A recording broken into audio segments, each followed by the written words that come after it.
We are the nerds. We are the nerds of the apocalypse.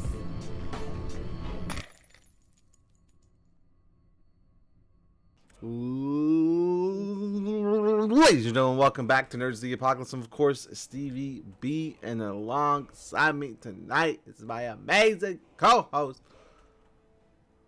Tina's Ninja. What up? Tina's Ninja, who has some not in Bikini Bottom anymore. I was admiring your Pokemon and whatnot in the background there, right? That's. Oh yeah, this is just a Mochi cat.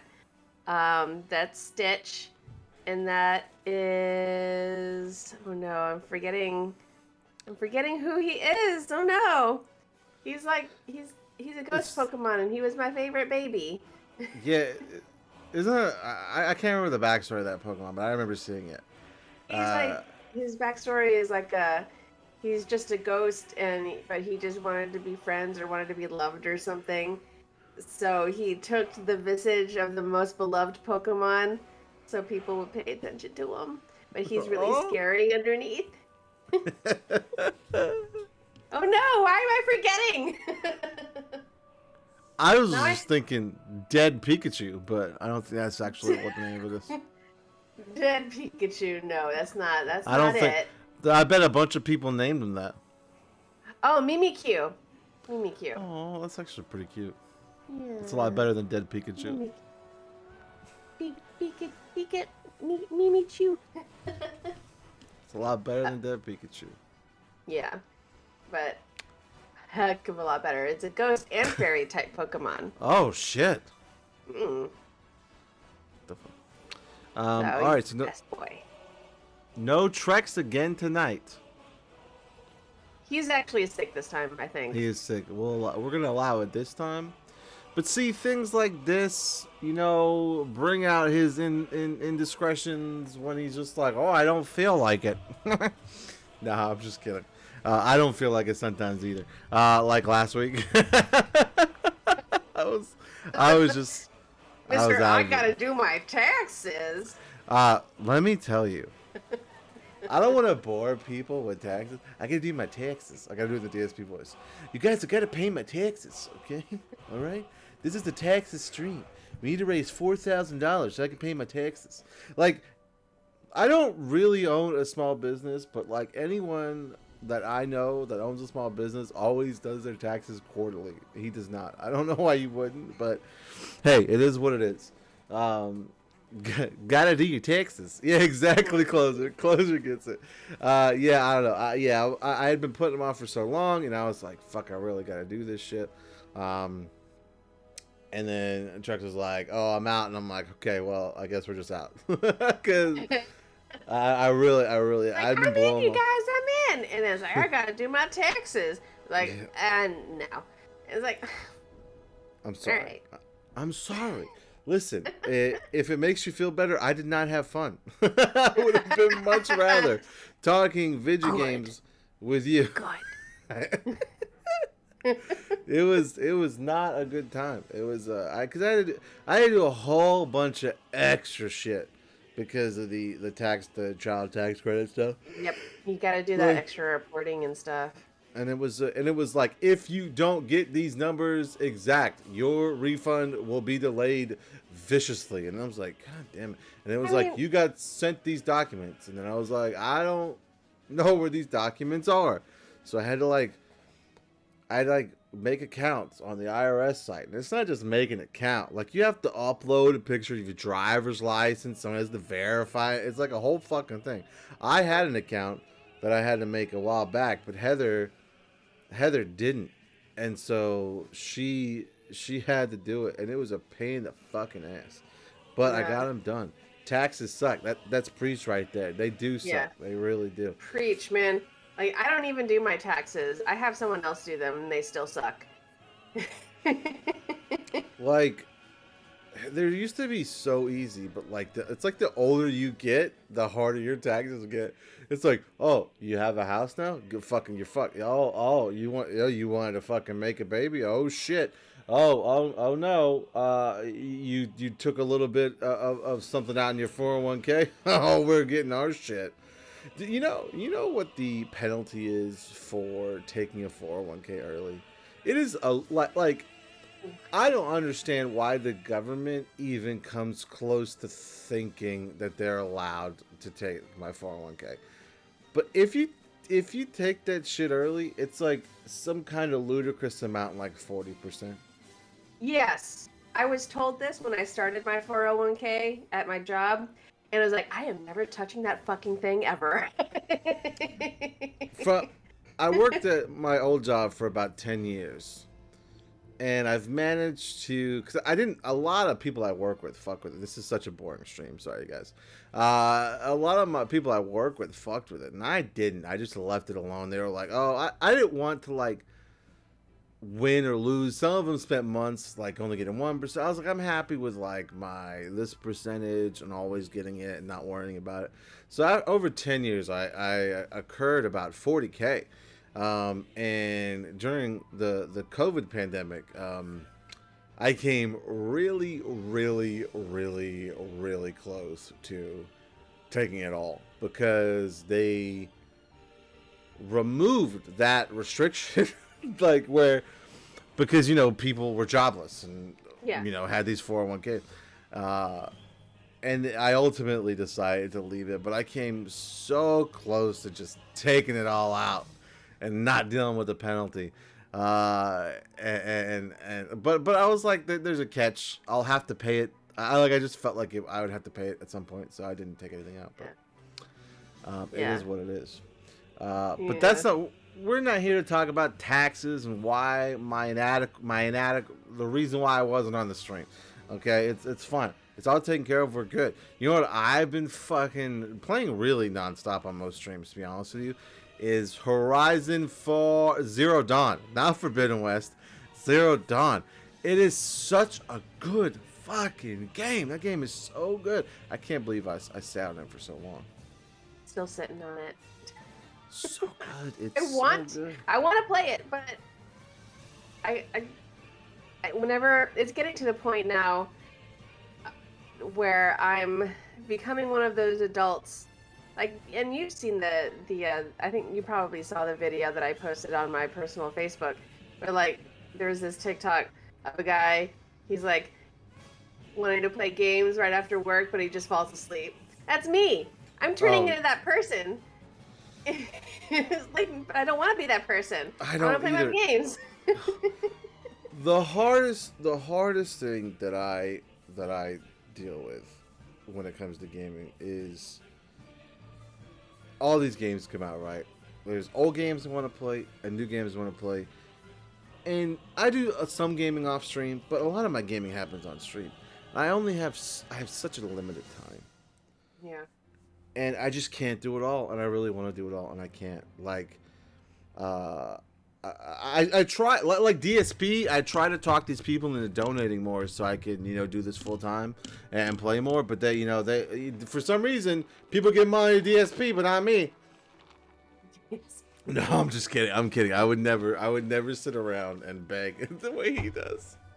Oh yeah, I remember you sending me a video about that. It's so great. He sends out tweets in the middle of his stream. If he doesn't get like $100 in like 4 hours, he'll send out tweets being like, yeah, we're doing the stream. We're having such a good time. But it just seems like contributions are very low. We need some more contributions. Calm down. Yeah, calm down. Calm down. People sub for you, so just calm down. Fucking chill. But this is how much clown shoes I am, Christina. You know what's clown shoes I am, Christina? I don't think I'm even 1/3 through Horizon Zero Dawn, right? I don't think you are. I saw some of your stream. I think you have still a long way to go. Oh yeah, I was about to ask you about that box. This is how much clown shoes I am. Oh my god. Look how big this thing is. Wait, so that's not the that's just the statue, right? The game's in there too. Of the game. Oh goodness. Wait, did they give you a physical copy of the game or just the digital? Fuck yeah, I'm pretty sure. Devour, exactly. I'm pretty sure there's a physical copy of the game here. Let's see. Steelbook, display case, mini art book, Tremor Tusk, and Aloe statues. Wait, hold on. Digital content. Wait, I take that back. Digital content, full game for PS4 and PS5. I think it actually is the digital version of the game. Like, why would you give me a steel case and then a digital version of the game? I don't get that. I don't get Nope, that don't make sense. But I like steel cases. Yeah, I had some FOMO about this collector's edition, and I was like, I got it, and I pre-ordered it like 6 months ago when it first I got announced. And let's just say, my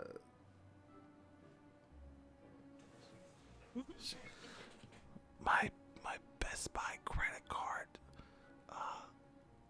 has a good amount on it because of this FOMO of mine. Okay, it's just what happens. Okay, I was like, I'm just gonna be paying it for the rest of my life. It's fine. No, you know the FOMO that I wasn't feeling. What? But Elden Ring, for the longest time since its announcement, is like, I don't have any interest in this game. It looks too much like Dark Souls. It looks too much. When I first saw it last year, it was like, it's Dark Souls. I have no interest in it. I rage quit Dark Souls. I rage quit Bloodborne. And I wasn't going to play this game. Until my subs were like, you're going to play Elden Ring? It's like, no. You're going to play Elden Ring? No. Yes! Elden Ring? Fine. Good luck. I'll play Elden Ring when it comes out. And so I pre-ordered it. It's just an open world Dark Souls. Isn't Dark Souls itself open world? I actually don't know. I've literally never played. Peer pressure, exactly, Aaron. I've literally never played it. Like, I've never. I mean, Dark Souls, from what I understood about it, I had a friend who was living down here before he moved over to Seattle. He kept talking about Dark Souls because he's very into that sword and shield type fantasy video games. And so he was talking to me about, Dark Souls this, Dark Souls that, blah, blah, blah. And it was like, okay, fine, I'll play it. And I played it on his console. And it's like, this sucks! Because it very much is, well, from what I gathered, it was very much an open world to a fault. Because I kept running into everything hard as a level 1 character and like running into level 10 monsters or whatever. It was just my luck that I wasn't eased into it. So she said. All Dark Souls open world. Wait, okay. Again, I honestly, I've literally never played a Dark Souls game, never even really watched a stream on it. If all Dark Souls are open world, why is this game being marketed as Dark Souls but open world? Like, I'm genuinely confused by this. I don't know. It's better open world. It's the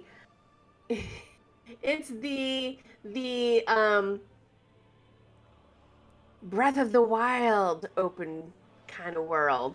I don't know. Fuck. I don't know. It's written by George R.R. Martin, who isn't finishing his goddamn book series. I know, right? He's writing this game. Because gamers are easy to scam. Super duper extremely easy to scam. Aaron, gamers are not easy to scam. Not one bit. We just have so much FOMO. Not one bit. Aaron, gamer, you take that back. You take that back right now, Aaron. You take it all back. If we were so easy to scam, we'd all buy into that NFT shit right now. Yeah, you take it back. Well, I mean, if they started releasing Resident Evil NFTs, I don't know if I mean I might. Evie, no, just say no.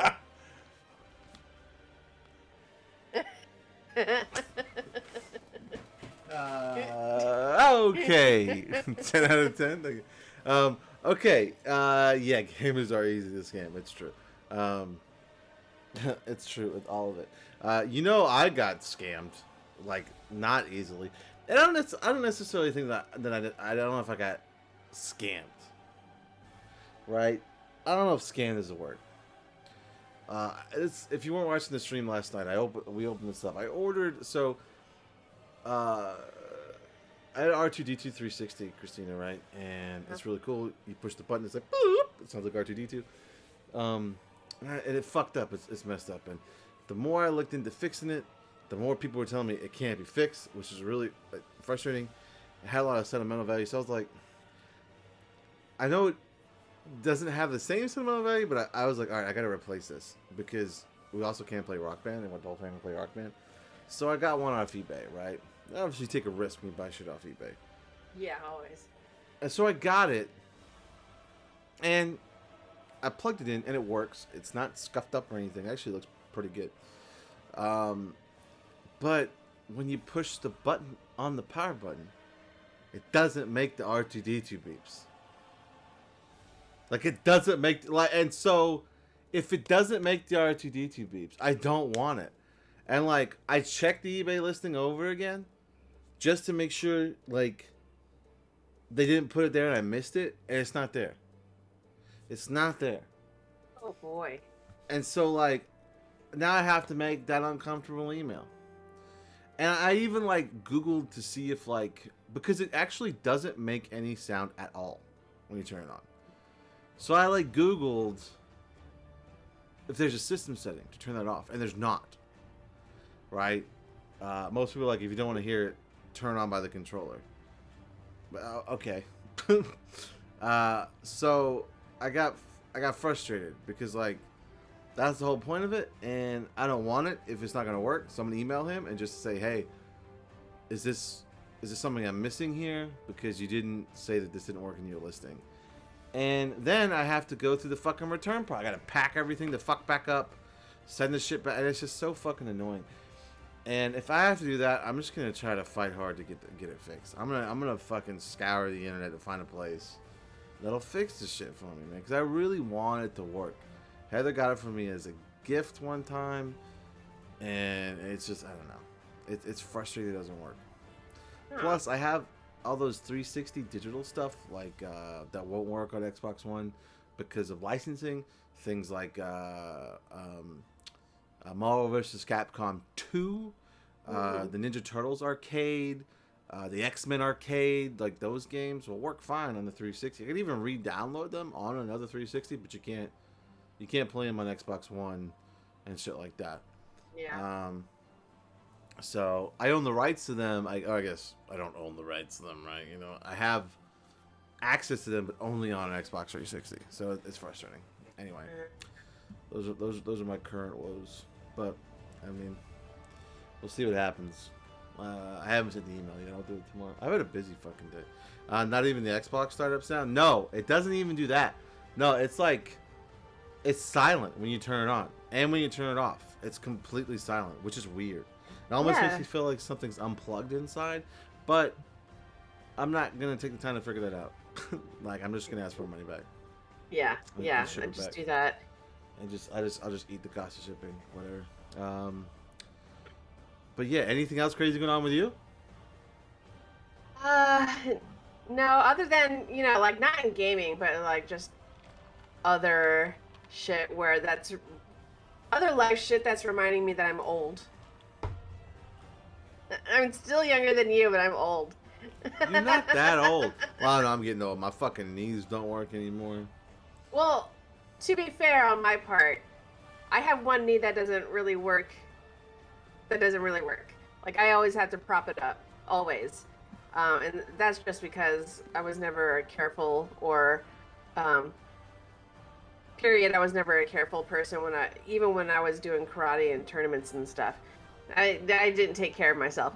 But now I'm like on this shit where I have to go to a chiropractor. Oh. I have like something going on with my neck that's giving me headaches. Ew. And just like, I know. Ew. Yeah. It's like, I'm officially old now. Yay! But as far as games, no. I've been meaning to play Sucker for Love ever since last week. But I haven't done it. And everyone else has already played it. It's like, but I still want to play it because I want to smooch an Eldritch God. Nice. Who doesn't? Nice. I mean, I Shout out to the archer that shot Steven in the knee. The fuck? Shoot! Shout out. Shout out. Shout out. That was me. Yeah. Shut up. That was not you. Is this did this actually happen, or is this a no, Skyrim reference? He's. It's definitely a Skyrim reference. I didn't get. Not that I remember. Did I get shot in the knee? No. I've fallen on my. See, the problem is I fall a lot and I fall onto my knees a lot, and that's just what happened. Oh, I see. Yeah. When you fall, you have to go limp and just go with it, my guy. Just don't, unless you're like falling off a cliff. Try not to save yourself. It's like it's the least injuries. Just die. Yo. No. Aloe in Horizon. One of the constant things she says when you jump around cliffs. Aloy? What did I say? Aloe? Like the fucking lotion? Yes. Wow. Aloy. That's what I meant to say. I'm sorry. Like, I've heard the name like 1,000 times in the past 2 weeks. Aloy. She scrapes her legs and she's like, oh, my legs scrape. Oh, my knee. And I'm like, oh, girl, I get it. I get it. I get it. All right, fam. Well, this is the part where we harass the people on YouTube. Look, if you're here and you're hanging out on YouTube, don't forget you can catch this show live every Wednesday at 9:30 p.m. Eastern-ish. Like today, we started about 9:35. It's fine. We're live about 9:30 p.m. Eastern-ish. Just tune into the channel. We will be live talking about the video games, unless it was last week where we didn't have one. But to be fair, you can also join our Discord, and if we have to cancel, we will announce in the Discord that we have to cancel. So don't worry. It all happens because I had to do my taxes. My taxes. So yeah, check it out. But I hope you're ready to talk because we missed last week. That means we have to go over 2 weeks of new releases, and fuck, there's a lot of them. Yeah, chug.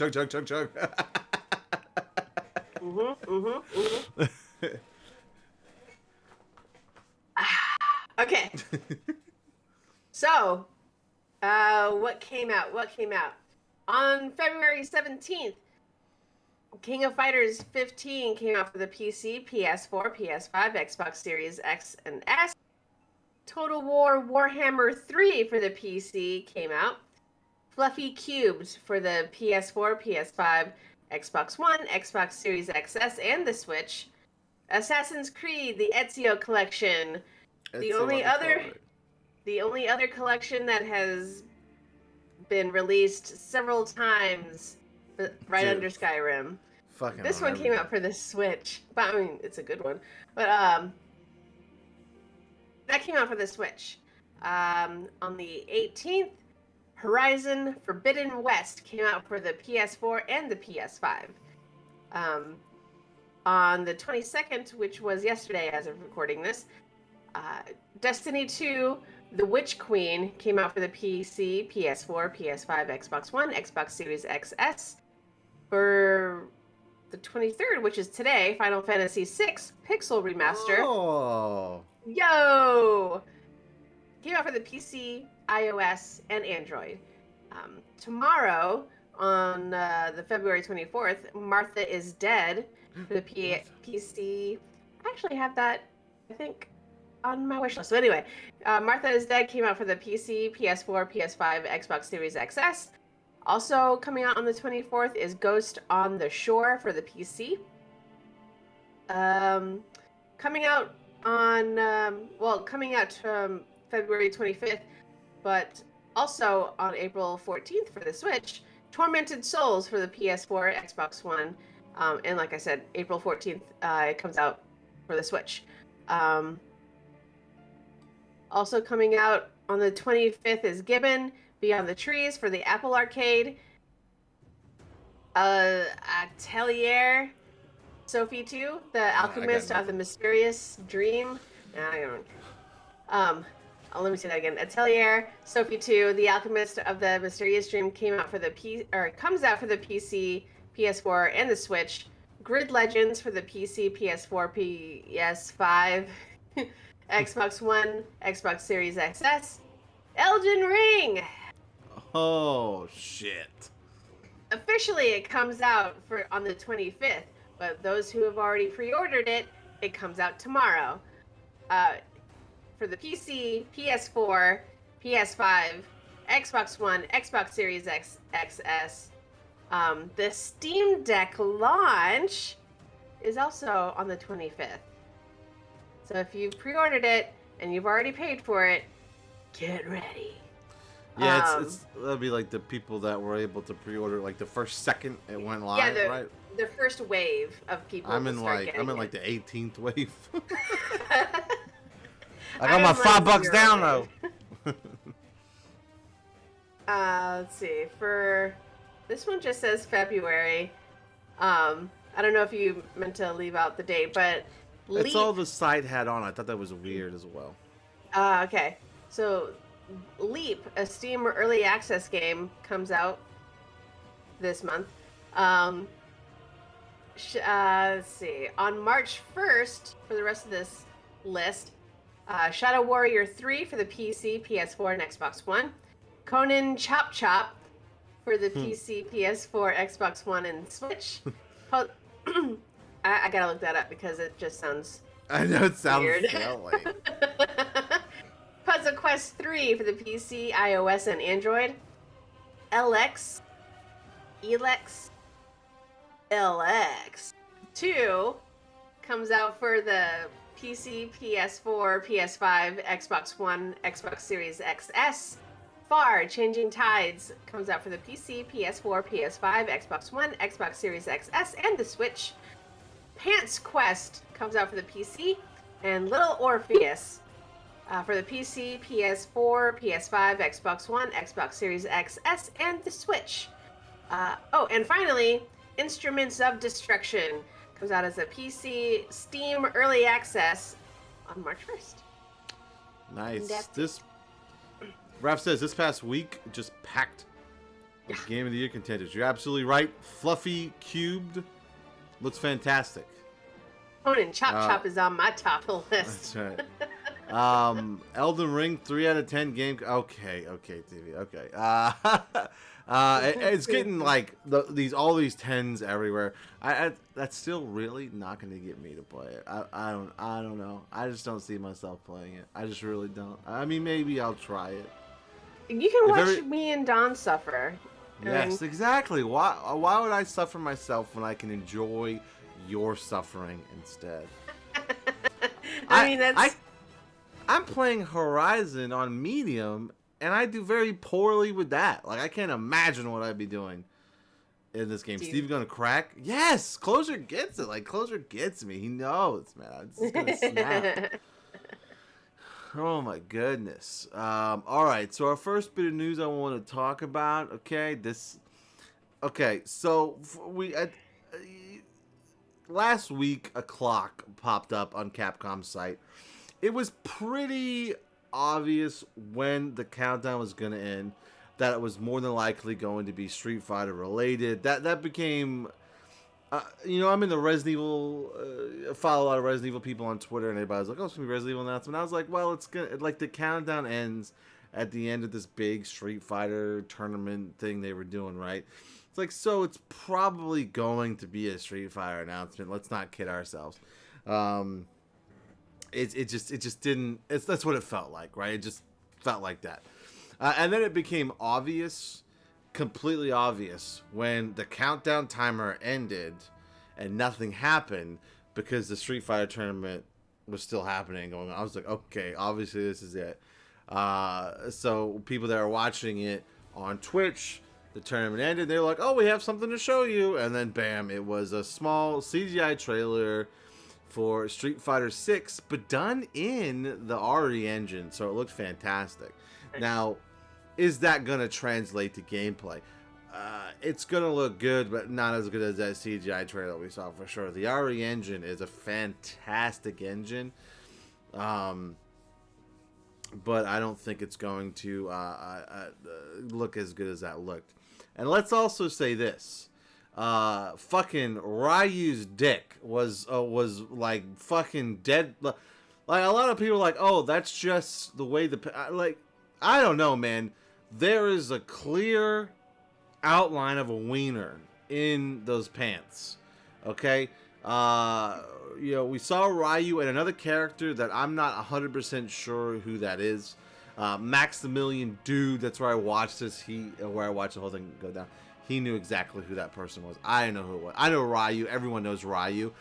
But also, Ryu looked incredibly like Chris Redfield from Resident Evil Village.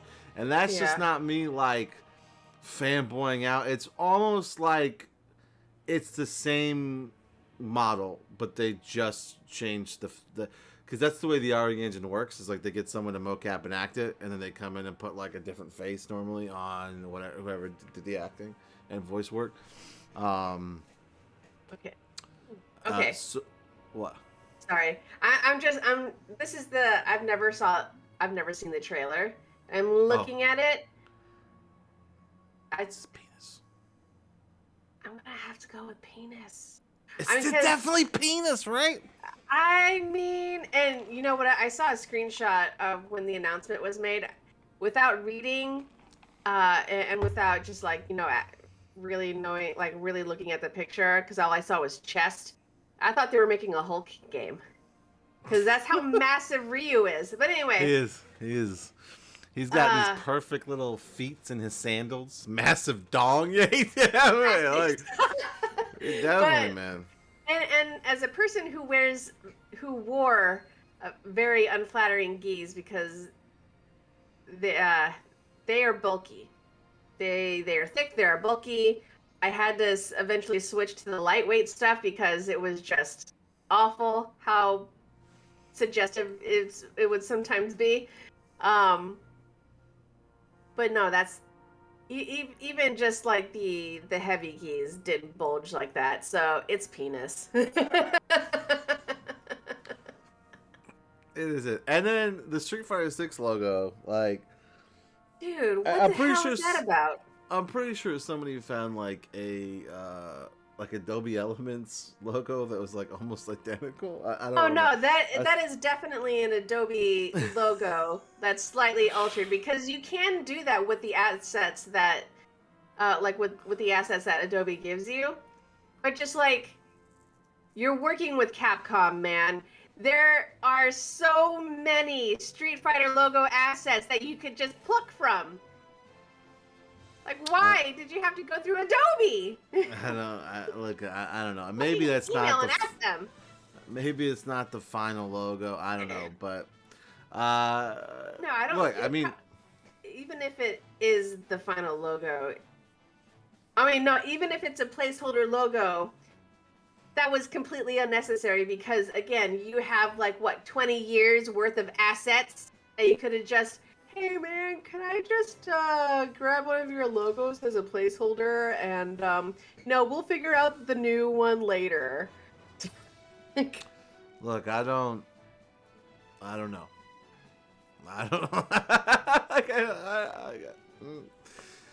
But they also announced like a big classics collection. But a bunch of I've never been big into the fighting game scene. Like, I know Mortal Kombat, I know Street Fighter. I played Street Fighter. I played Mortal Kombat. I played Injustice. Injustice is probably the one I played the most. I like that the most. Yeah. I played an Ultimate Marvel vs. Capcom. I played a lot of as well. I like Marvel vs. Capcom 2 the most, because it's the one I'm actually pretty good at. Everyone else I'm not good. But I'm also very cheap at Marvel vs. Capcom 2. Just for people that play, I go with Juggernaut Dash, Sentinel Dash, and Jill Heal. And I just constantly dash in Juggernaut. Yeah. I and would have Sentinel hated playing you. Sentinel does the punch, and then Juggernaut does the dash, and they take up the whole screen, so they're They like do. impossible to dodge. And then when they start to get hit, Jill's like, "Here's the green herb," and then she jumps out. Like, I don't know, man. I just had fun with it. A lot of fun. Anyway, so yeah, Street Fighter. People very hyped for this, so. The RE engines, it looks like it's going to do a great job, so I really hope that it turns out great. We're supposed to find out more from Street Fighter 6 this summer. So yeah, I'm actually kind of looking forward to it, to see what they do with it, and then how, really I'm looking forward to seeing how a Street Fighter game looks using the RE engine. Like, because like, you can have your opinions on the Resident Evil franchise if you want, especially 3. Right, I get it. Resident Evil 2, 3, Village, and 7 all look fucking fantastic because they're built with this RE engine. So, and the more it seems like as they keep making the games, the better they look. Right, like because they're getting better using this engine. So, I'm excited to see that. So there you go. I just wanted to bring that up. I know we kind of made a big deal about it in the Discord, but. I didn't have my clown face on. I was pretty confident from the get-go that was going to be a Street Fighter announcement only because of its, like, timing around when the tournament ended. So, there you go. Here's hoping for some Resident Evil Revelations 3 or Village DLC or something news soon. Fingers crossed. I hope so. Yeah. Wouldn't it be wild if they did like what Soul Calibur did, with and just like brought in a guest character, and you played Lady D?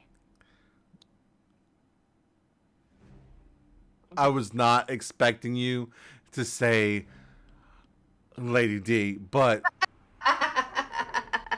I would win Street Fighter tournaments with Lady D. I'm just gonna say I would get to know how to play it. I would learn all the things that these fighting players know. I would learn how to play, and I would sling the Lady D at everyone that tried to fuck with me. Yes, and I would watch gleefully. Okay, so speaking of the opposite of that, not gleeful things. What is Nintendo doing? Stupid shit. So there's going to be a Wii U and Nintendo 3DS eShop discontinuation. The fuck, man? This applies to the new Nintendo 3DS, the new Nintendo 3DS XL, the new Nintendo 2DS XL, the regular 3DS, 3DS XL, 2DS, the Wii U Deluxe, and the Wii U Basic. So as of late March 2023, so we have a year, the Nintendo eShop will no longer be possible to make purchases. It will no longer be possible to make purchases in the Nintendo eShop for the Wii U system and the 3DS family of systems. It will also no longer be possible to download free content, including game demos. Furthermore, as the date draws closer, related services will cease to function. As of May 23rd, 2022, it will no longer be possible to use a credit card to add functions to an account in Nintendo eShop on the Wii U or the Nintendo 3DS family of systems. What? As of August 29th of 2022, it will no longer be possible to use a Nintendo eShop card to add funds to an account to a Nintendo eShop on Wii U or the Nintendo 3DS family of systems. However, it will still be possible to redeem download codes until late March of 2023. So essentially, you have to for you to continue getting games after these dates, you would have to buy from a third-party system, get the codes, and then download them. Like, okay, let me, okay, so, pirating games, right, is a gray area. You shouldn't do it. Let's be honest. It shouldn't happen. But people do it, right? Let's just say people do it, okay? Mm-hmm. And Nintendo is so adamant about people not doing it. And again, understandable. But, like, when you do shit like this, right, and you remove access from legacy games, which is where else you're going to be able to play these legacy games, right? You're not playing any 3DS legacy games. It's not happening, right? You could say that, like, for Nintendo and Super Nintendo games, you have the subscription service on the Switch, which is fine. You can say that, but it's not really the same thing. They don't have the same kind of the amount of games they have, and frankly, you don't really get to pick and choose and things like that, right? It's just what they decide to give you, what they release for it. I don't understand the thinking with something like this. Shutting down the Wii Virtual Console when the Wii U Virtual Console exists and everything was transferable, I guess that makes sense. But it doesn't make that much just because not very many people have Wii U's. But, like, to shut down the 3DS store is fucking insane to me. Like, I don't understand that at all. I don't get why you would do that. Because from what I was, because I was playing the the Nintendo Online app. I was playing with it not too long ago, and it just didn't have the games that I have right now on my 3DS. That includes some of the recent Legend of Zelda games that came out for that system. And it's just like, what if people finally want to play those games, but they can't? It's dumb. Like, think about games like the Oracle of Ages and Minish Cap and things like that. They're going to be inaccessible to anyone. And then, but you don't want them to be pirated. But you don't make it available for anyone to play. Yeah. That's fucking crazy to me.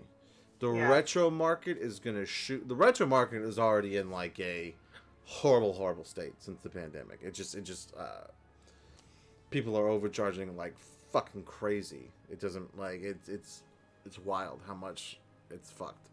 But, like, this is going to make it so much worse. So much worse. Like, it's I don't know. I don't think that this is a good idea without having a good replacement.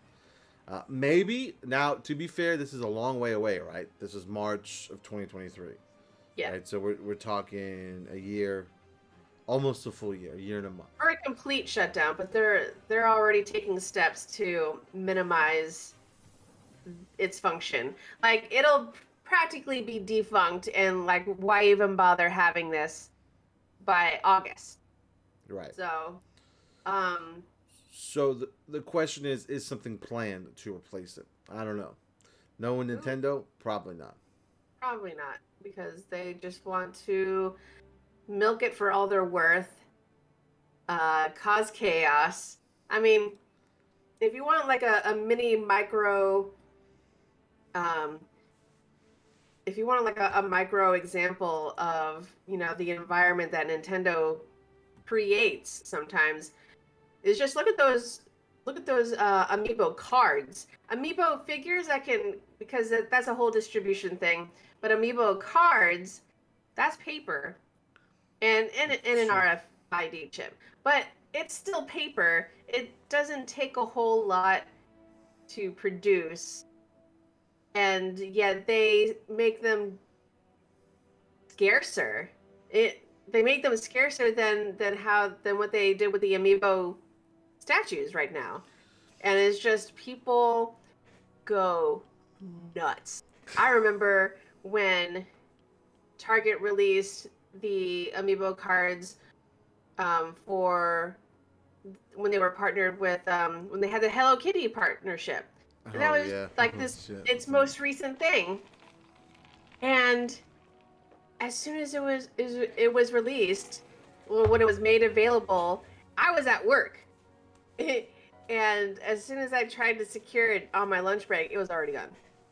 And Oh yeah, those shits, the resellers, the resellers have like already taken and them. the fan people, it, It's a hostile environment. I'll say that. it is right. And so like on their website they say like, why is this happening? It's like, this is part of the natural life cycle for any product line as it becomes less used by consumers over time, which is fine to me if you have a suitable replacement. And I don't think that I would feel so strongly about it if Nintendo, like, you know, wasn't putting people in jail for hosting pirating sites. You know what I mean? Like, if they were, you know what I mean? Like, it. But is there? I don't see a question or answer about it. But like, is there a way? Like, say if you didn't have any room in your 3DS, and so you just kind of deleted it, so and like you'll download it later. Will you be able to do that or not? I think you're going to be able to do it until the store fully shuts down. Gotta check to see if all my games are downloaded onto the system then. Okay, hold on, wait, here you go. If someone visits Nintendo eShop and wants to download something on a Wii U or Nintendo 3DS Family Systems after late March 2023, what will they be able to do? On both platforms, you should be able to re-download content they own, Okay. download existing software updates. So that's good. Software updates are good. On both platforms, users will not be able to purchase any content on Nintendo 3DS that includes paid content, plays and passes, and software such as Street Me Plaza, Theme Shop, Nintendo. Okay. On Wii U, this includes passes and software such as Wii Sports Club. Does anybody even, I don't think I played that. Yeah, you won't be able to download demos or anything like that. That's what I'm saying, yeah. Okay. So you will be able to re-download the stuff you bought and updo software updates for games that need them, which is good, to be fair, which is good. So really, it means get all your buying in now, like literally all your buying in right now. Yeah. And that's it. I don't know if there's anything I'm gonna go get. I might take a look, but Yeah. the Pokebank is staying and becoming free, which is good. Good. I gotta find where my charger is. It's For your somewhere. 3DS. For my It's 3DS, under there. Oh, okay. I'll get it after this. Okay, so let's discuss, and you know there is an article on this, but we don't really need to read about this, really, right? So the Halo TV show has come out, and said, so the people that are making the Halo TV series, right? We all know about that, right? They're making the Halo show. The trailer actually looks pretty dope. It looks pretty good, but they have announced that they will reveal Master Chief's face, which is something that's never been done. It's not like the Mandalorian, where like it's against the Spartan creed to show your face. They just like didn't do it in the first game, didn't do it in the second game. They're like, well, fuck, let's just keep this up and not in the third game. You know what I mean? Like, so. You know. What? I don't hate the face because it's Pablo Schreiber. That's true. Pablo I Schreiber. also don't hate the idea of it. A lot of people have these really strong opinions of it, but like, I like, is it weird that I don't care and that like it would literally do nothing for me either way?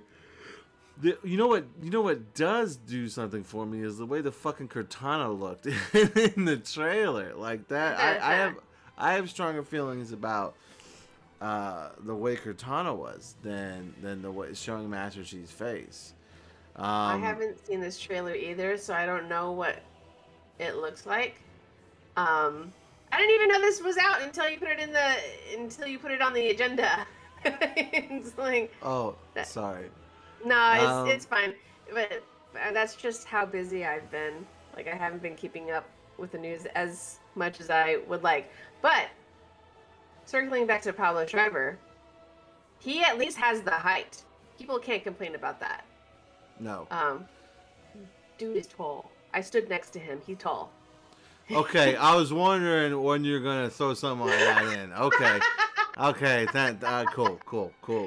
Because I was at a friend of mine and I crashed an American Gods DVD release party, and I mean, we were already invited, but we weren't VIP. But we talked our way.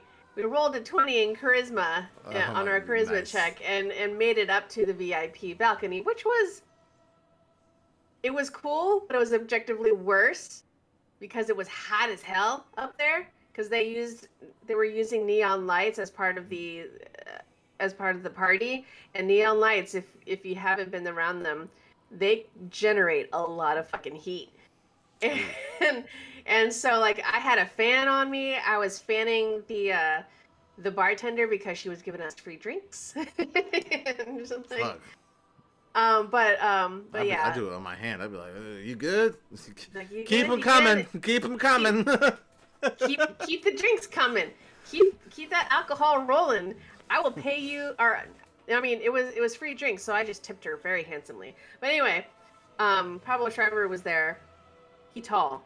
I knew he was tall, but he tall. He's like Master Chief tall. So Nice. We're good. We're good in that department. So, 343 Industry Studios head of Transmedia Kiki Wolfkill did give a quote to IGN and said, "I think we set out to tell a character story and a personal story," she said. And once we really got into what the story was, it became clear that you really need to see the person in the armor and under the helmet.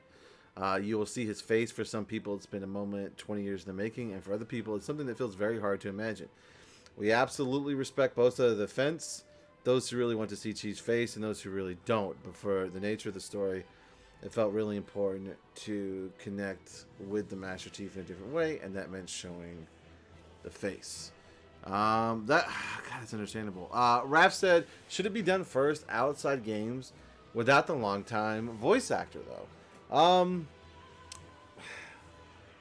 I feel like that's kind of non sequitur because, and let me explain.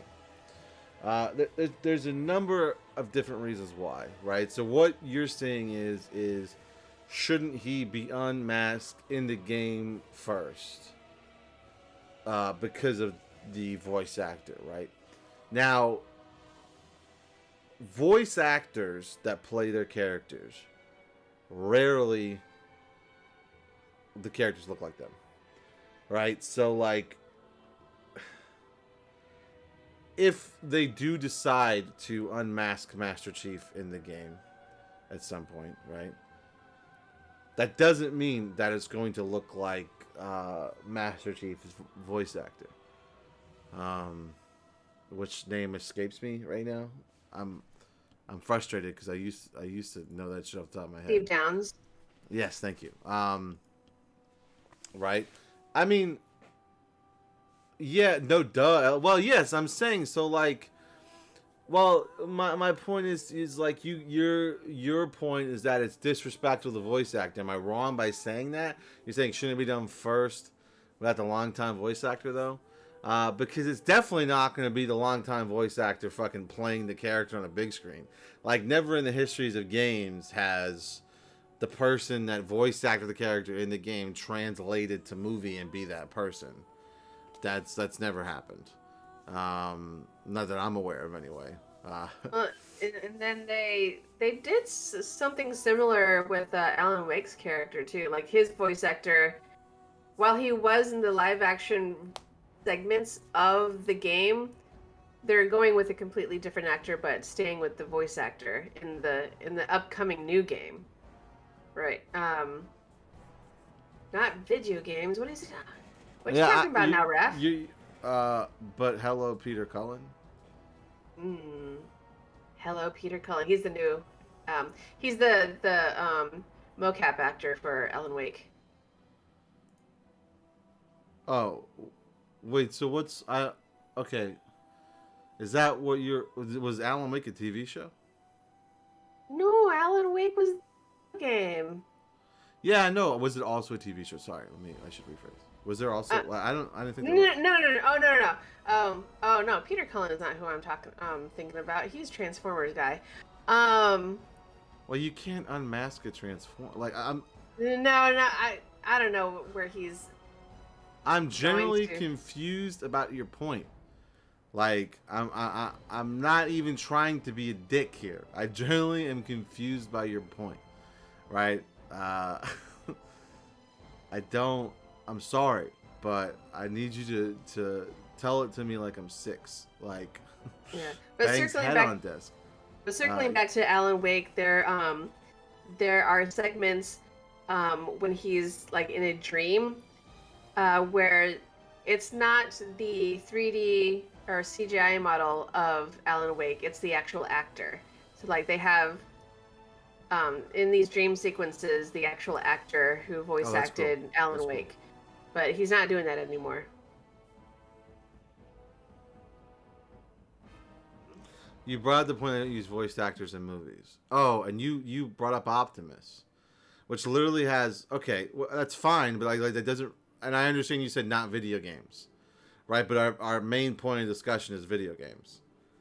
So like, I understand now what you're saying about Peter Cullen and Optimus, right? But like it doesn't. Let's go back to the original point. Is it disrespectful to the original voice actor to show the face in the show before displaying it in the actual game? And no, I don't think that it is. I don't think that it really matters that much, right? I don't know if the voice actor feels differently, but I mean, even my beloved Resident Evil characters in their set RE engines, like the actors are great, but it's like, hold on. I think what he's saying is, should the video game set precedent about revealing Master Chief's face before the TV show does? And again, no one cares. Well, at least neither of us care. And I don't think it should set. Right. Well, I mean that's fair, and I appreciate that thing, but like, I was hyper focused on voice actors because you literally said, should it be done first outside the game without the longtime voice actor though? Like you brought up the longtime voice actor when like the game setting precedents for the mask reveal literally has nothing to do with the voice actor. So like that's why I was like confused, because I thought you were trying to say that it was disrespectful for the voice actor. So like that's why I didn't come to that conclusion. So thank you, Christina, for figuring out the raft decipher. I appreciate it. No, it is what it is sometimes. But yeah, no, I mean, I don't think, because there never has been a point in the story, in any of the Halo games where Master Chief's face needed to be shown. And with whatever story direction that they're going on the TV show, they might have to do. I mean, of course, like they just said that they're gonna have to do it. But I also think it's a thing where Pablo Schreiber wants his face to have been seen at least once. I mean, because some actors will like, what's his name? Pedro Pascal kind of set a precedent where an actor doesn't always have to have his face shown. Even though he's like the main protagonist of his own show, but they still did it like once or twice. But and this might be the same case for Pablo Schreiber. Yeah, I don't know how much the fucking face is going to be shown, right? Do we know how much the face is going to be shown? Like, I don't know. Not at all. I don't think it's a big deal. Some people make it a big deal about it, but I really like. It is what it is, right? It's not in the Spartan Creed to not show it, and I understand the games haven't set the precedent yet, but it is what it is. Like if it works for the story, I'm fine with it. If they do it just to do it, then obviously it's like, God, okay, fuck. But you know, if it works for the story, I'm totally down. Yeah. But speaking of, first looks and reveals and stuff, Oh shit. uh, we got this week we got our first look at the headset design for the PlayStation VR 2. Take it away, fanboy. Oh man, I am fucking excited about the PSVR 2. The most surprising thing to me though, honestly, and I'll link it to you guys if you guys want to look at it. It's in a recent PlayStation blog. Is that wait, hold on. Didn't I set this up? I think I did. Hold on. I think I did. Wait, let's see if it. Oh, there it is. Look at that. Look at that. I feel like I should do this more often now. Like I could have done it earlier when we were talking about other stuff, but I'm actually very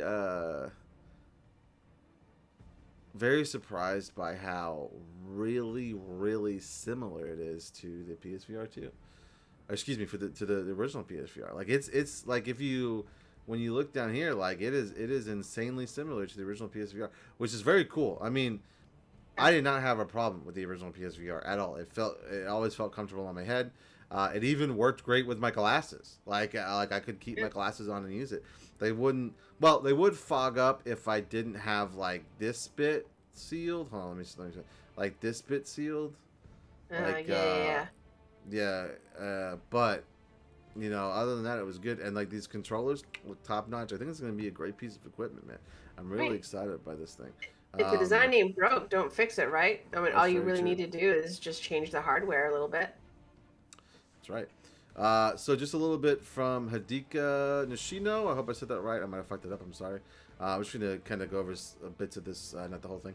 But you notice the PSVR 2 headset had a similar shape as the PSVR 2 Sense controllers, taking a matching orb look. Yeah, that's pretty cool. The circular orb shape represents a 360-degree view the players feel when they enter the virtual reality world. So the shape captures it nicely, right? So like, I mean, you're holding it in your hand. That's how these other ones are, right? That's all like, so you can like feel your hand around the thing. The other ones were cool. I mean, they had the other ones. The wands were cool because you had you could like essentially like pick things up with your hand, right? You pull the trigger and your hand would do that, right? So it's pretty good. Let's see. The design of the PSVR 2 headset was also inspired by the look of the PS5 family of products. It definitely is similar to the PS5. With our design team created the PS5 console, they also had the next generation VR headset in mind, so you notice some similarities in the look and feel. The PS5 console has flat edges as it's meant to be displayed on a flat surface, while there was more emphasis on adding rounded to the design of the PSVR 2, since it's meant to have constant human contact similar to the rounded edges of the DualSense controller and the Pulse 3D headset. It definitely does 100% feel like it's part of that family. The problem, my personal problem, is that I have Resident Evil Village skins all over mine. So can I get it? I hope someone makes a skin for this quickly so they can all match. I need them all to match. So here's a big snippet right here from the art director, Eugene Morsawa. I thought I said it. When I started to work on the design for the PlayStation VR 2 headset, one of the areas I wanted to focus on first was the idea of creating a vent in the headset to let air out, similar to the vents in the PS5 console that allow airflow. Our engineers came up with this idea as a good way to allow ventilation and avoid having the lens fog up while players are immersed in the VR games. I will say, like, that is the biggest problem, right? Is the fucking the fogging up of not necessarily glasses, but of like the actual front of the screen. Like, if you did not have that shit sealed right, and your nose breath breathed in, and it caught any glimpse of it, it was like, boom, and you had to like pop it open, wipe it down with the cloth, and plop it back in. It was a pain in the butt.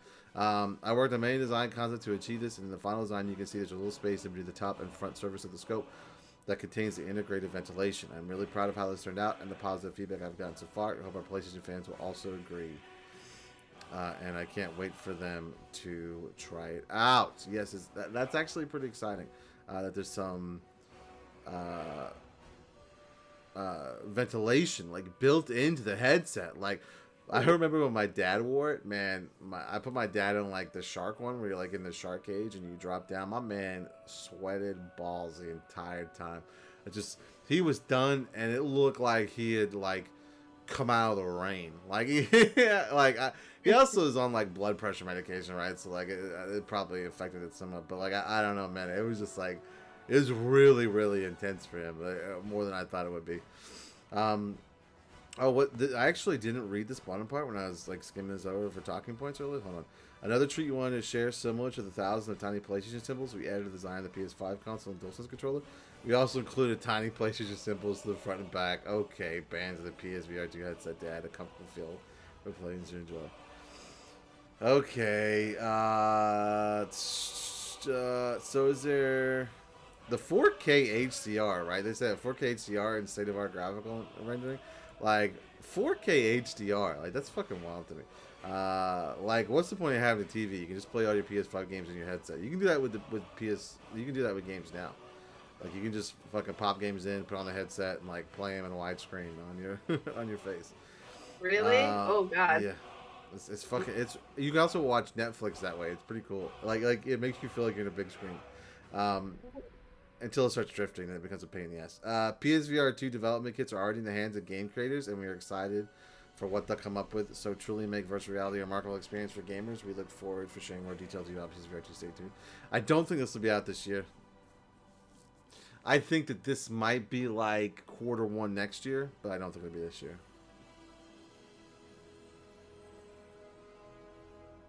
Not even Q4? In time for the holidays? I mean, maybe, but like we got to get PS5s on the shelf regularly before we do that shit, right? That's true. That's true. Right. And they also have one of the dials too.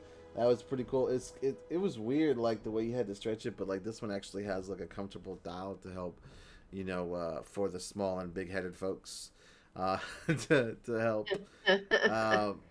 So yeah, I'm excited by this, man. Like this is like a very cool design, and I'm excited by how much it looks like.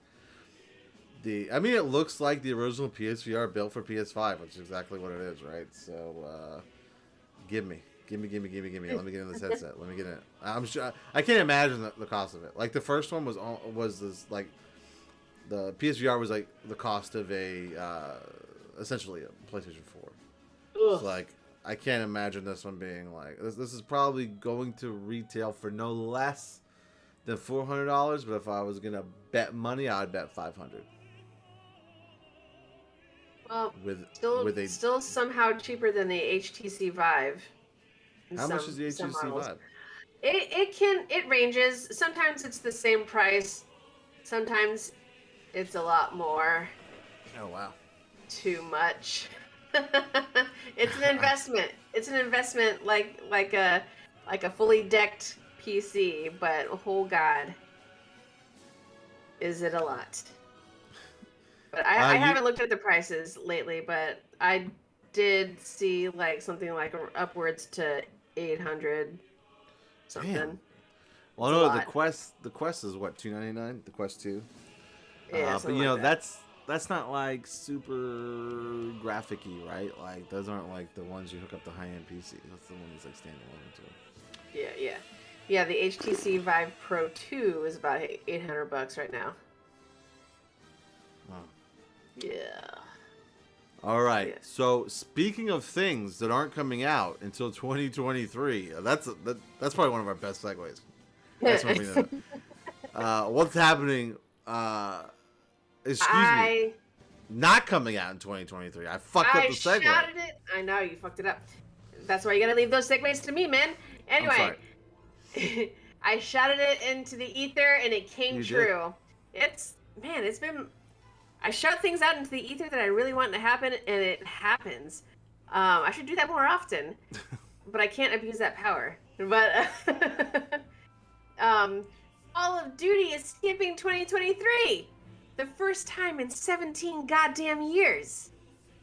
And it's largely because Well, speculatively, it's because the latest one, Vanguard, didn't do so well.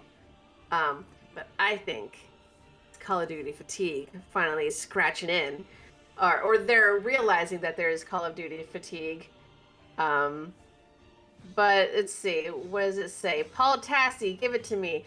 While the 2022 Modern Warfare game Someone remains clip that, on. please. uh, you messed me up, man. While I'm the sorry. 2022 Modern Warfare game remains on track, the game will be supported in full for 2 years ahead of a new game in 2024. This would mark the series taking a year off for the first time since 2005, where there has been a new Call of Duty release every year, every holiday since then. The reason, again, there was a lot of speculation that this was a Microsoft-led decision and that COD would move to not being the annual under them. But the report makes it clear that this was not Microsoft, but rather a response to the uncharacteristically poor performance of Call of Duty Vanguard, a rare large miss for the series in 2021. The concern is that Call of Duty's annual release cycle cannibalizes all the games, as players may stick with their favorite as opposing to moving on to the next one, or more recently just opt to play Warzone instead. I mean, that's what I've been saying.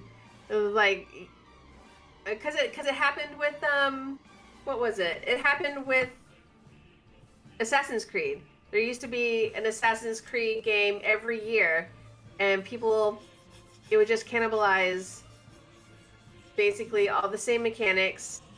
Like, the only difference would be like just the weird the weird left turn that it took after Ezio, and Desmond bit the dust. And people weren't feeling it anymore after Unity, and it just kept chugging along until they finally just kind of stopped for a while until Origin. Yep. But, yeah. They did. They also, after Unity, they had Syndicate. Oh yeah, I mean they stopped after Syndicate, but then came back refreshed with Origin. Syndicate, I think, was really good though. I don't mean to interrupt and take it super real, okay? Uh-oh. But like, this was breaking. I don't know when you're watching this. You're watching it on YouTube later. But it looks like the fucking Ukraine invasion has begun. What?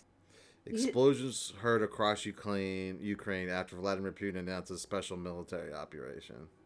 Oh, yeah, that popped up in my feed and I just didn't read it. Holy shit. Military operation in eastern Ukraine. Yeah. Oh, and the maps are out. I don't mean to put an abrupt stop, you guys. I'm sorry, but like, it's just popping up everywhere. Like, man, it's scary. Yeah, before explosions heard in the distance before sunrise in Kiev, Ukraine.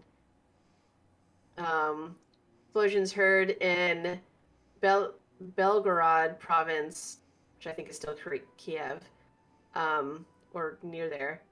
And then, and then there's already a statement from the White House as of 21 minutes ago.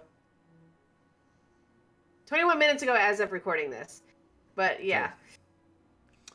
That's fun. That's fun. That's fun. Well, I mean, we knew this was going to happen. That's true. It was only a matter of time. I have a really pervy tribal back scratcher I got from a vacation way back. Oh, I don't know if you saw it or not, but while you were talking earlier, I had used my back scratcher, and I did see that. I might have made a couple of O faces because I was hitting the spot. It was really... But anyway, Call of Duty. Yeah, Call of Duty. That's about war. Oh. Oh, heavens. Okay. But yeah, they're taking a break. First time in 17 years. which they needed because, good God, was it the same game all the time? All the time. But I kind of want to play Vanguard now. Yeah, you got a whole extra year to play. Well, not really, because there's still no. I'm getting. See, that's my problem. I'm thinking Vanguard is one that's pushed back, but it's the next one. We'll get the next one, and then we won't get one for a while. Okay, let's see. The question is like, I think it's funny this gets announced like, you know, a few weeks after the Microsoft acquisition is announced. So, like, did Microsoft have something to do with it? I think they're saying no, but we're gonna fucking, like Arwen put in Discord, we're gonna fucking push a big X for doubt on that one. Like, I don't know, man. They're probably like, yo, let's fucking chill for a minute. I think take it back, that's exactly make it good. what. Yeah, I think someone somewhere said, "Hey, maybe chill out with these Call of Duty games." DSP, that's so fucking good. Stop it. Why is that funny? I don't understand why that's funny.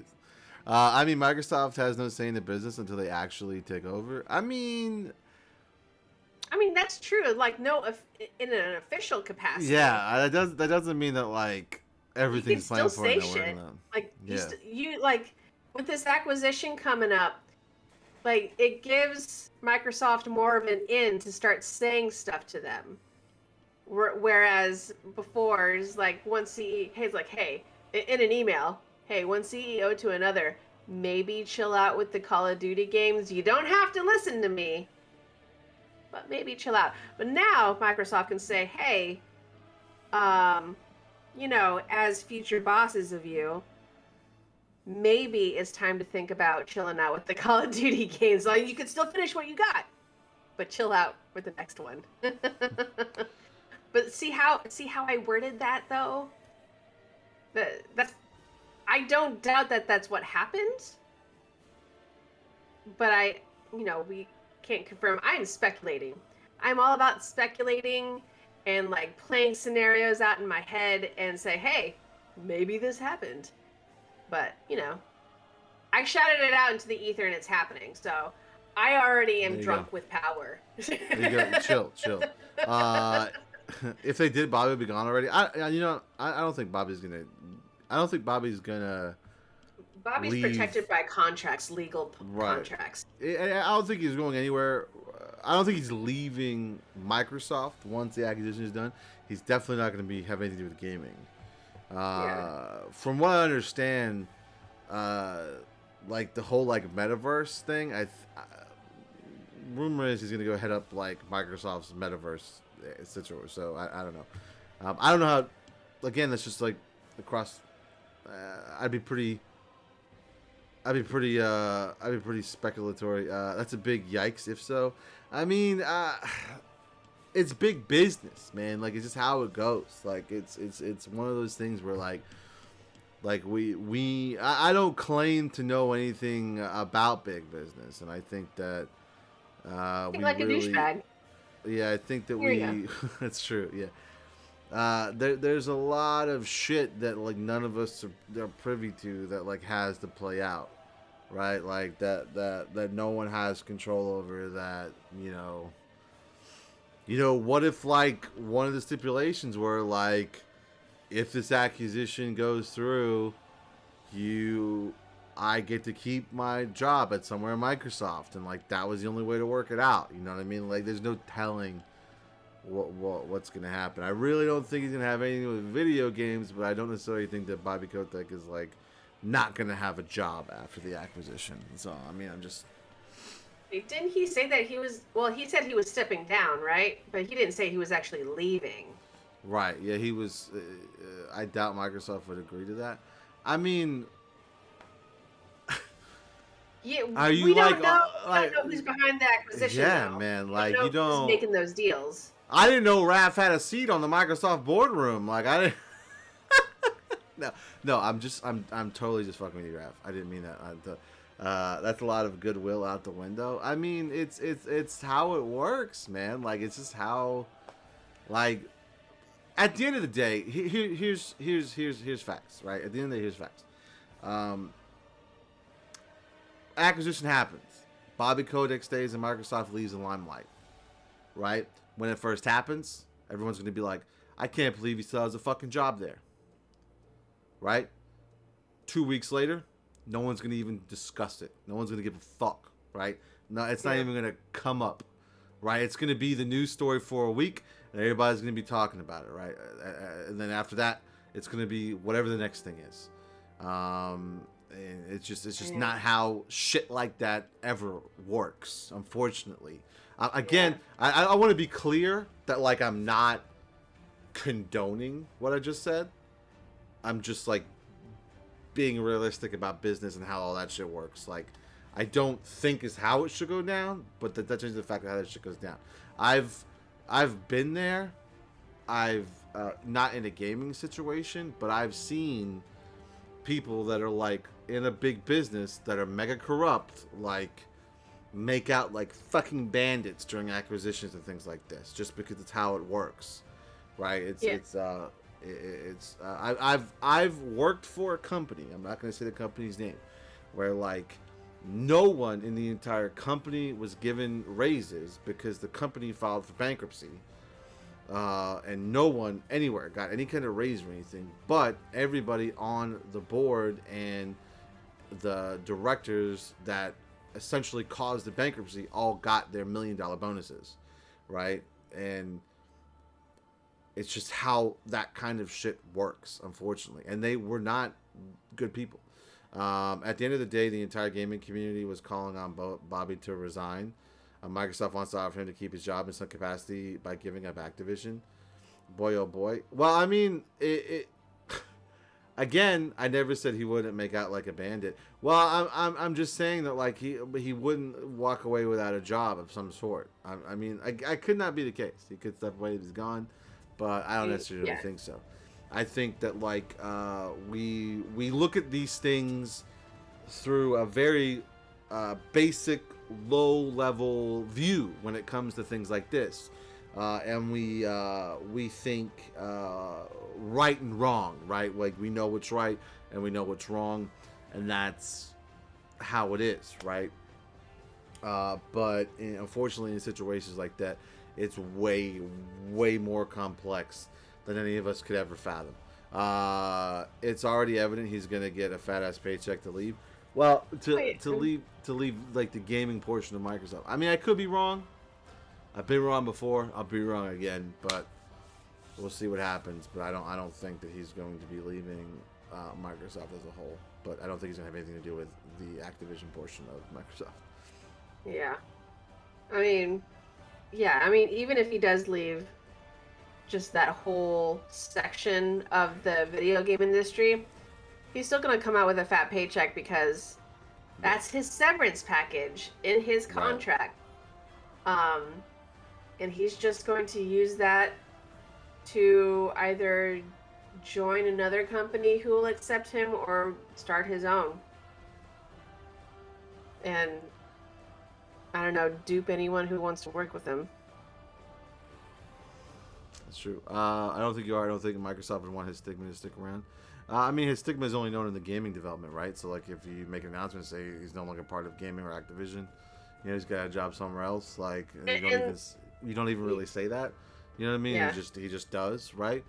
And like we said earlier, people, it's like the majority of us will forget, because that's the news cycle. Until something else happens, the news cycle will. Anyone who is consuming the news on a regular basis, and the way it churns out news every day, in 2 weeks people will forget.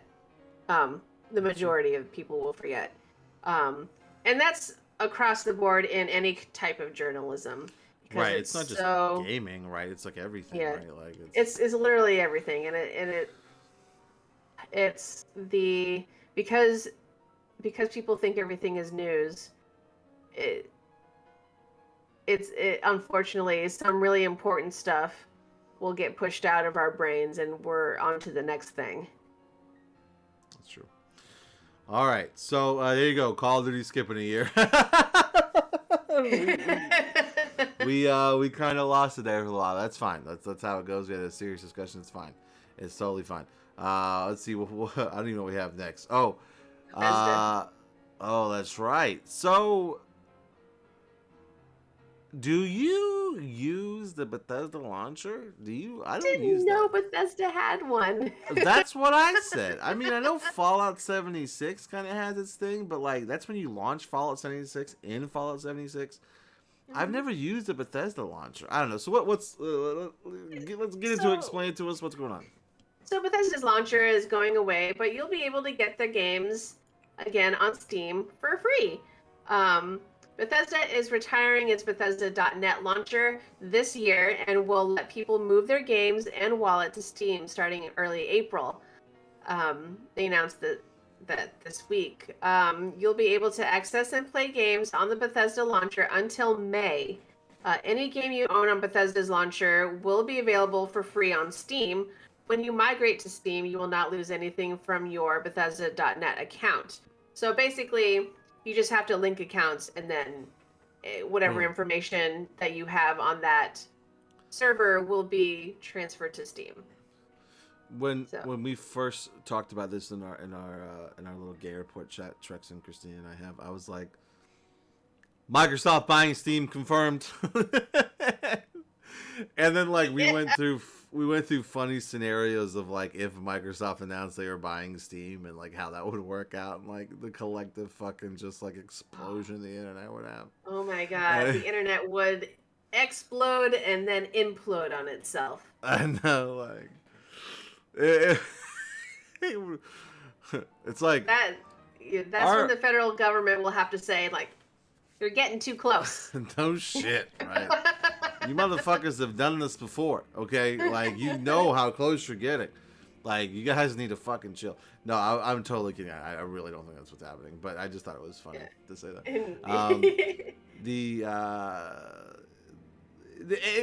The Bethesda launcher isn't needed, right? Like, it's just not needed. Like, it's just, why? Just combine with Steam. Like, it just... Yeah.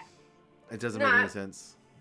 I mean, I'm surprised that it's just not... I'm surprised that it's not migrating to their PC Game Pass or whatever. But with Steam, I guess it's more... It makes more sense to them because, you know, that's where a lot of the PC gamers still are. And they want more access. They want more people. They want more people to spend their money on them. On their companies Microsoft's about the gamers, man. You know, you guys don't get it. Microsoft's about the gamers, okay? Yeah. Steven, want to come to my wedding? I mean, I need some details. You know, when, where, my groomsman, the best man. Like, what's happening, man? You got to give me some deets on the wedding. Yeah, man. You can't just ask me, I'm coming. I got to know what's happening. I got to know where we're going. I got to know if you're paying for me to get there. And I'm just kidding. Spoiler alert. They want to marry you. I do. Yeah, so this we all decided 2 days ago. Holy shit. Okay. Wow. True. That's how you military folks are, though, I think, right? I mean, true. I'm not trying to be a dick, but I mean, it's kind of the par for the course. Don't worry. I mean, my dad married my stepmom in like a fucking week. I'm not trying to talk about my life here, but I'm going to. I went from like being 9, right? My mom leaving forever to go back to England, right? And then in like 2 months, my dad met some woman. My brother moved out of the house. And then, so I went from like the nuclear family with 2 older brothers to both my brothers bouncing for different reasons. One of them was older. One of them left to go live with my mom. I don't get that. But so there's me and my dad. And then my dad, 2 months later, marrying a woman who had a 13-year-old daughter when I was 9. So like I went from like this household with 2 older brothers to then like this woman that I don't know and her 13-year-old daughter. And then my dad retired from the military, right? And then he retired and got a job in Alaska where he was gone for 3 months and home for 3 weeks. So like literally in the course of about 6 to 8 months, I was now living alone with these two women. Like Oh it boy. was yeah, it was a trying teenage time. And I was at like those fucking ages. I'll send deets just thinking of internet friends I'd like to see. Okay, yeah, man, seriously, send me the deets. Gotta go though. Love you. I love you too, Vov. I love you. We've been dating for 2.5 years. That's nice, dude. That's nice. Yeah, dude, just send me the deets, man. I'll see what I can do, bro. I love you. I love you. But yeah, so it was a fun. It was a great time being 13, 14. Anyway, that Bethesda. So yeah, nothing too crazy there. Just make sure you link your account if you for some reason bought your Bethesda games not through Steam but through Bethesda. Link your account so you can play your games, man. Don't be silly. Yeah, don't be silly. All right, so our last bit of news is it, and this is fairly feel good here. And we'll see how it goes. Okay. Yeah.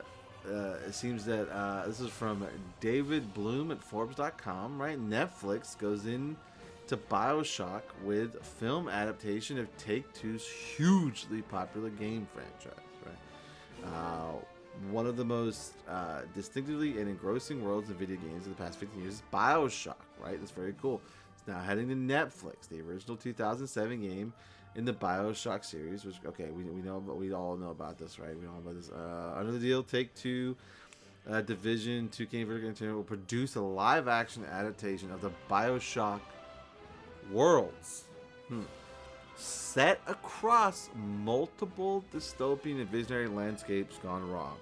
The series blends sci-fi and horror to pose unique existential and societal questions that reshaped how game stories could be told, all amidst pulse-pounding action gameplay that rewards sharp shooting, clever planning, and lethal improvisation. Netflix said in a short release. Okay, so my question is which game is this based off of? In the original game, this is actually the only article I didn't pre-read, I'm sorry. In the original game, players explore a richly detailed... Okay, we're on to that, right? By the time the player has... okay, we know that, we know this, we all know about Bioshock. It actually go into what they'll start with, but... It doesn't say that, okay. No, but what I'm thinking is they'll do like maybe a blended... Probably a blended story, or a blended story. Like, kind of, if you've seen Shadow and Bone on Netflix, they go through the first book, but interspersed in the in that whole season is kind of like a prequel to a duology series in the same universe. Very cool. Called oh God, what was it? The Six of Crows. So you get these bunch of thieves, and they go through, like, you see them kind of interact, but still separate from the main story. But their scenes act as a prequel to what actually happens in the books. So and it's a way to get you to know. For you to get to know the characters in that series before shit actually hits the fan for them, while also getting to know the main protagonist in the book that the show is actually based on. But yeah, I think it might be just as blended as Shadow and Bone is. But when they said it's going to be set across multiple dystopian and visionary landscapes, I think we're going to spend some time in oh no, what's the place called again? The underwater city? Rapture. I think we're going to spend time in Rapture, and maybe some time in Colombia, because didn't they they kind of ran at the same time, but not really. Because there's a whole lot of timey-wimey stuff going on in between both those games. I thought they weren't connected. I thought they were different universes. No, they were connected. They were? See, I never Sorry, spoiler alert, that was the twist. But... Oh.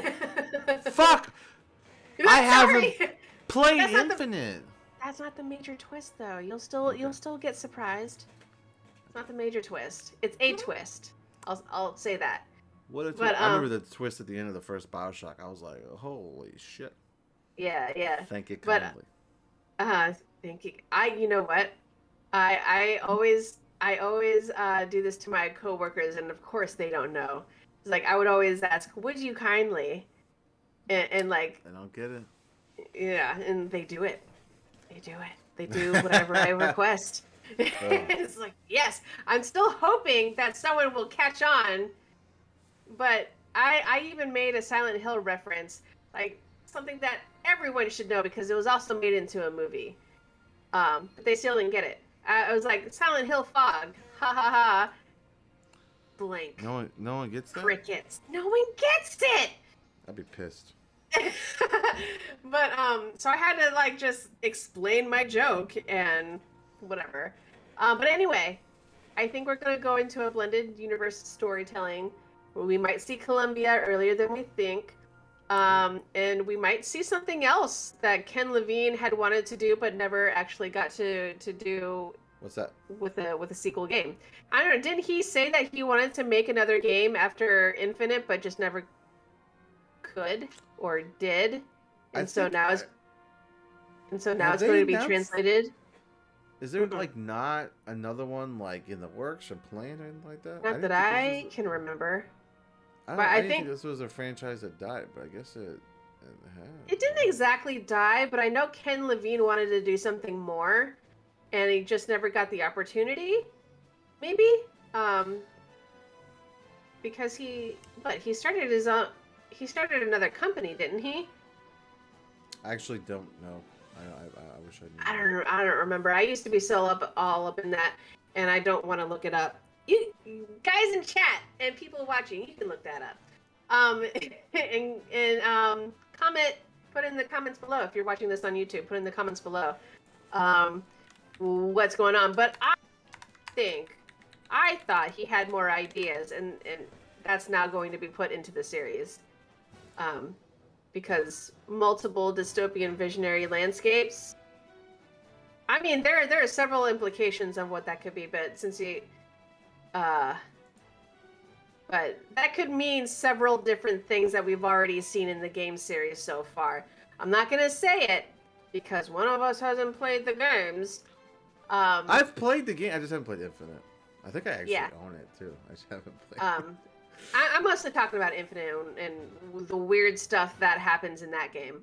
But yeah, that could mean either like what's happening in the games that we already know about, or it could be new ideas from Ken Levine, or it could be both. Oh, wait, hold on, wait. There's actually... No, I was a liar. Bioshock 4 is 100% in the works. And apparently its setting was almost leaked back in December. Oh, shit, okay, I'm wrong. Bioshock 4 is in development. Oh, neat, okay. With a targeted 2022 release. Holy shit. What? We might actually see something in the summer. Yeah, there's like, I don't know if I should talk about this or not because it's like it's a leak. We might have actually fucking went over this here. I don't know. But apparently it takes place in a 1960s Antarctic city called Borealis. The game is codenamed Parkside. Wait, link that. What is that coming from? It's called the videogamechronicles.com. I don't know about that one then. I'm putting it in chat. So everybody can see what I found. This was just like a quick Google search for Bioshock 4, and this kind of was this was like the first thing that popped up. But 2K has announced, right? Yeah, December 2019, the work has begun on a new entry in the Bioshock franchise. So for the next several years, so it's it's close to that time. It is, yeah. It's close to the time for an announcement, not for necessarily a release. Yeah. We could, I don't know, we'll keep our eyes open during the summer of gaming. Because, Jeff's going to be all up in that shit. No shit. And I will say this, like, Netflix series being developed around the same time a new game is supposed to be announced. Like, I'm just saying that, like, that kind of shit kind of goes hand in hand. So sometimes, yeah. So there you go. pretty dope. I would love to watch really a Bioshock adaptation of anything would be good. The question is would it be bad to unmask a Big Daddy in the TV show before it gets unmasked in the video game? That's the question to ask, everyone. Okay, that is the question to ask. Is it disrespectful to unmask a Big Daddy first in the TV series before we unmask someone in a video game? But you know what? Those are the hard-hitting questions we need to be asking. I actually would be interested because I don't know what's under a Big Daddy. Or what's in those suits. We played as a Big Daddy. That part too, please? Yeah. We played as a Big Daddy in the second game, but I kind of stayed away from that one. You're so sick of my shit tonight. Do it, you cowards. I know. Let's see.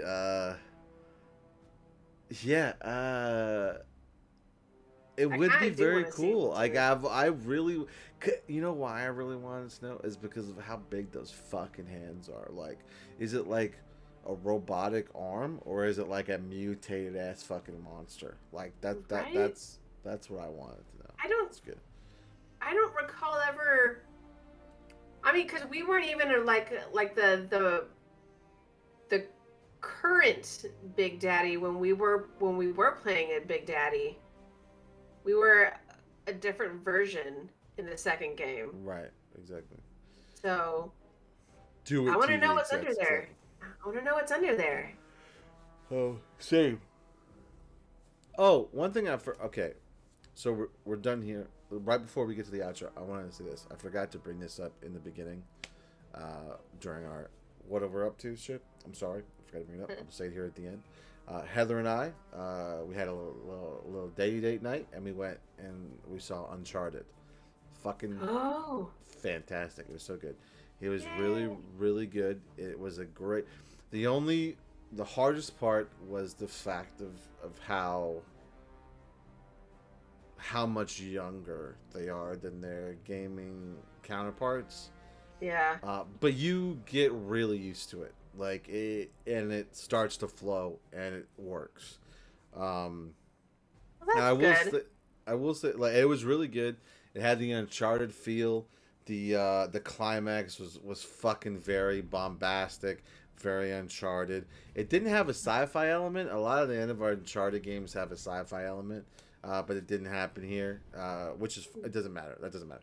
But it was very like just fucking crazy what they did and what you saw, and it was like really cool. And they even had they played a little bit of the main Uncharted theme too during the end fight scene, and it just like, and you know, Nate went full Nate, and you know, he got his little fucking strap on, and it was like strap. Oh my god, his gun holsters. His gun holsters, yes. And so he puts it on over his shirt, and he looks full fucking Nate, and it's like it was really cool. And I by the end of the movie, I 100% believed that was Nate and that was Sully, and I was totally fine with it. I even did this just for fun, just to see how the transition would go. The day after the movie, you know, from getting the free games on PlayStation, I have the Uncharted collection, and so I was like, I'm gonna start Drake's Fortune, and just to see how this transition goes. And I gotta be honest with you, it was almost seamless. Like, it was almost perfect. They just looked a little bit older. Like, it was like you could literally go from what they did in the movie to Uncharted Drake's Fortune, and it worked out. But there's gonna be more stories told because it made a fuck ton of money. And they have officially deemed it a franchise, so they are definitely making more. I'm excited because like a lot of people are kind of bagging on it right now, and it's like this is a silly movie. That automatically means it's bad. It's like silly does not always mean bad though. It's gonna be a popcorn movie, which we haven't had in a long time. Like, we've had the Marvel movies. I mean, they're essentially popcorns. But it's like, we need popcorn. We need, you know, just silly, over the top. Yeah, just fun thrills, and like, movies. And like the end was definitely super over the top and very like Newton's law unrealistic, but I mean, that's how all the literally every single Uncharted game is. And I think a Yes. lot of people go into these adaptations of these games and forget that they're based off games. That like the ridiculousness of the games are probably gonna follow suit, and they did, and it was fine. It was good. I really liked it. Heather really liked it too. She Uncharted is one of the very few games where she would sit down and watch me play from start to finish. She really Nice. liked it. And I'm excited for more movies to come. That was great. The worst thing they could do was make a boring Uncharted movie. Exactly. Yeah. And it definitely was not boring. It was fucking great, man. Like, my only complaint. This is my only complaint. Is that Sully did not have his mustache until the very like the last like 10 seconds of the movie, right, where they do like the whole like the teaser or whatever the fuck. He didn't have that fucking that fucking mustache, and like I just wish he had. But the rest did of the he movie. have the cigar? He also got the cigar at the end of the movie. They gave him the mustache and the cigar at the very end. Yeah, and so it was like he had them both, and like. Okay. It was very fun because he walked in and like Nate makes fun of the mustache, and he was like, "Don't worry, you'll be able to grow one day, kid." And like it was like perfect. And then like Nate starts to fight with somebody, and like a cigar flies off, and he fucking catches it and puts it in his fucking pocket. And it was like, it was so cheesy but also perfect, just like an Uncharted game is. Like, I hope it's not very spoiler. I am gonna say this. I'm gonna tell you this one spoiler, okay? And if you guys don't want to be spoiled from it, it's not a big spoiler. It just like I fucking loved it. I was like, this is so fucking perfect. Okay, so just mute me for about 15 seconds if you're watching on YouTube. There was a point. Do you care if I tell you, Christina? Are you okay with this?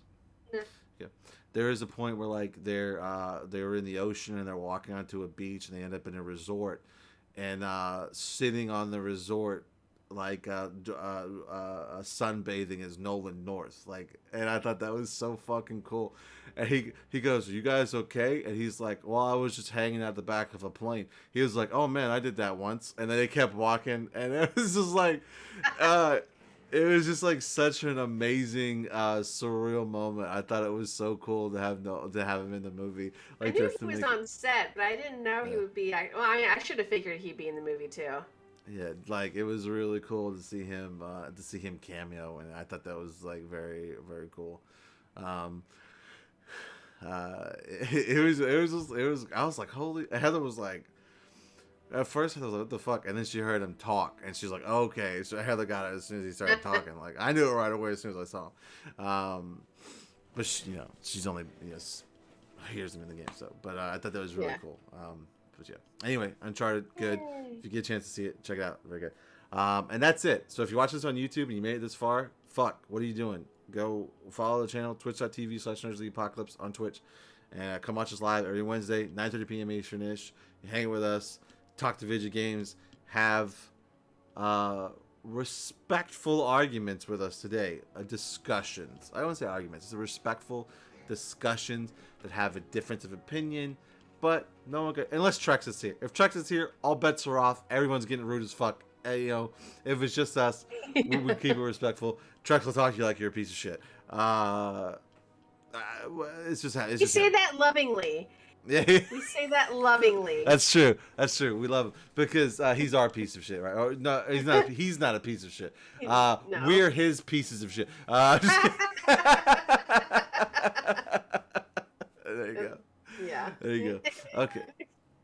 All right, you guys. We really appreciate it. Love everybody hanging out tonight. Thank you guys so much for jumping in the discussions. We really love all of you. And congratulations, Vove. I know you're gone, but thanks for announcing your wedding. And what we kind of broke for a little bit in the middle. Good luck, Ukraine. Hopefully everything works out there okay.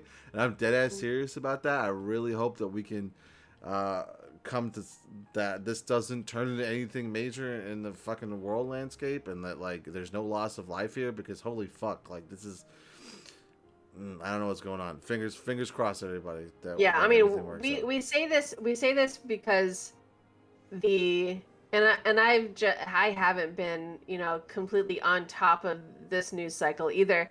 But like the way that our news in the US presents it, it's going to be like World War III. That's Yeah. how it's being presented. I don't know how it's going in the landscape of, countries that are closer to Ukraine, or in Europe, but it's wait, Ukraine is kind of Europe, isn't it? Anyway, I wasn't gonna say that. geography. The American education system has failed. But yeah, it's just I don't know what the landscape is or how they're presenting the situation over there. But over here, like It's everything doomed. else, it's sensationalized and we're like already down the rabbit hole of worst case scenario. So I hope that this is just, Russia being Russia and stepping a little too far into the dung. But and this is, and I hope France, because France has been in talks with Russia and trying to get them to calm down. And for some reason, I know why, but Russia kind of respects France a little more than the rest of us do. But and that's because, fun fact, trivia, French used to be the language of the royals back when they had royals. So, and so there's that old world precedent of, oh, France is great. But and also the French prime minister there is like the leader of the world, is like leader of the world organization that, what, NATO? I don't know, it's not NATO, it's something else. But he's the leader for this cycle, and he's trying to talk down Putin, and hopefully that bears fruit. God damn it. I mean, absolute worst case scenario, World War III breaks out. So there you go. Yeah. What's the worst that could happen? That's right. Okay, fam. We love you guys so much. We appreciate you hanging out, and we will be back. Let's see. I think Ari's streaming a horror game here tomorrow night. I'm not 100% sure what horror game. I think she wanted to start something like Terrifying Thursdays or Terrifying Tuesdays. I'm not 100% sure. But I think she's going to stream a horror game on Thursday. Probably no stream Friday because I want to do a long stream on Saturday. Jump back into 14 and have some fun and do some stuff there. What about you? Got any streams going this weekend? Any plans? You gonna stream that Elden Ring game? I'm gonna stream Elden Ring tomorrow on Thursday. There you go. Oh, yeah, you check XD yeah. out. I'm taking. Like I had so many plans for this month, but with my health going down the shitter again, and not being like all last week and the week before, and well, all of February really, I haven't been able to sit down for more than an hour. And I get it. Yeah, and because like even at work, I have to like get up every few minutes, because it's painful. But anyway, and then after work, I'm just so tired. But I am playing Elden Ring. I do still have on standby Sifu, which I had intended to play earlier this week, but just never got around to it. But Elden Ring is going to be like the main thing I'm going to play. And hopefully with Dawn once the servers settle down too, because Dawn has it and it's online co-op. So Nice. we're gonna suffer together. But yeah, that's me. Sweet, perfect. Okay. Well, that's it from us, gang. We really appreciate you hanging out, and we'll see you next week. Hopefully, maybe Chuck's over here. We'll see. Maybe we gotta do our taxes. Taxes, right? I've done my taxes. Now I'm just waiting. Waiting for the 18 weeks that it's gonna take for me to get my return. So we'll see how that goes. See how that goes. Anyway, it's not even that much. It's not that much. Okay. I'm of course Stevie B, and my amazing co-host tonight is Xtina's Ninja, y'all. Xtina is Ninja, and we are just part of Nerds of the Apocalypse. And we love you guys, and we'll see you next week. Kisses. Good night, gang. Good Good night. night. Good night. Sleep tight. Might try and pop in and see how it is. Yes, Elden Ring, definitely. If you guys want to check out Elden Ring, go watch XT tomorrow. What time does your stream start normally? I think it becomes available at 6 p.m. Eastern. I think that's what they said. There you go. Yeah. So go swing by. Yeah. All right, gang. We're out of here. We love you. Bye.